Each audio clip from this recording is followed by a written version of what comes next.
Hello again, everyone.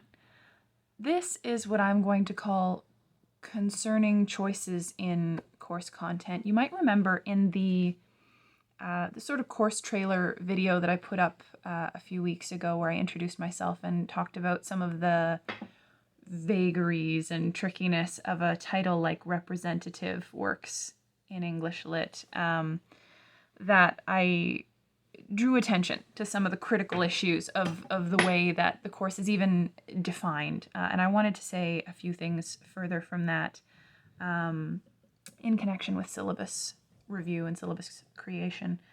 There are certain pitfalls that students and instructors are going to confront in all of these big bottom of the pyramid intro level survey courses where you have to cover a lot of ground. They're somewhat unavoidable, but they deserve to be addressed. You can structure an intro course like this in a whole bunch of different ways. You can go mostly by history, as in time periods. You can go by forms, where poetry develops from the ballad to the sonnet, to concretism, to free verse, loosely speaking. You can go by artistic movements or geography, British Lit, American Lit, Anglo-Irish Lit, Anglo-Indian, over to the Caribbean, Australian. You can focus on major authors and just play the greatest hits. In this course, I have really done my best to incorporate as many of those frames as possible. I really wanted to give you all a fulsome, multifaceted sense of how this big, messy cauldron that we refer to as English literature has developed and continues to develop over time.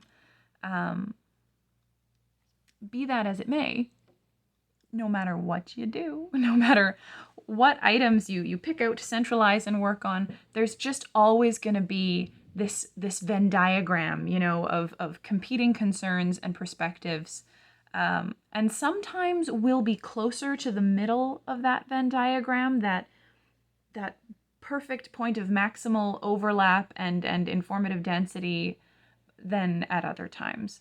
No matter what, some content, some perspectives, some geographies, histories will always get short shrift.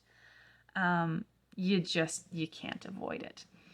But I think the important thing to say in context of all that is that we are just barely scratching the surface of all there is to know and love in English literature in this course. This is not a crash course in everything from Beowulf to present. This is an intro to everything. Almost everything. Some things. This is an intro to some good things from Beowulf to now. In some cases, we will be restricted by time in terms of what we can cover. In other cases, practical availability of a text. I can't make you buy all of the books that ever were. I might really want to cover this one play, but this other play is the one that's in the Norton Anthology, so that's the one we're doing. In other cases, we are constrained by my limitations as an instructor. You can't know everything, so you can't teach everything. And where that's true, my hope is that what we do cover will whet your appetite and help you discover what your real questions and interests even are, so that you can carry on from here to pursue your own tracks of reading and further exploration through other courses that you'll choose while you're at university, or just books that you choose to pick up, so that you can make a start at searching out the things that you really want to learn and experience. And I think stemming from there, there's one final thing that I kind of generally wanted to say to you all, but especially to my first years, or for those of you who are coming back to school from a long time away. Maybe you've got families now and you're coming back to the dream.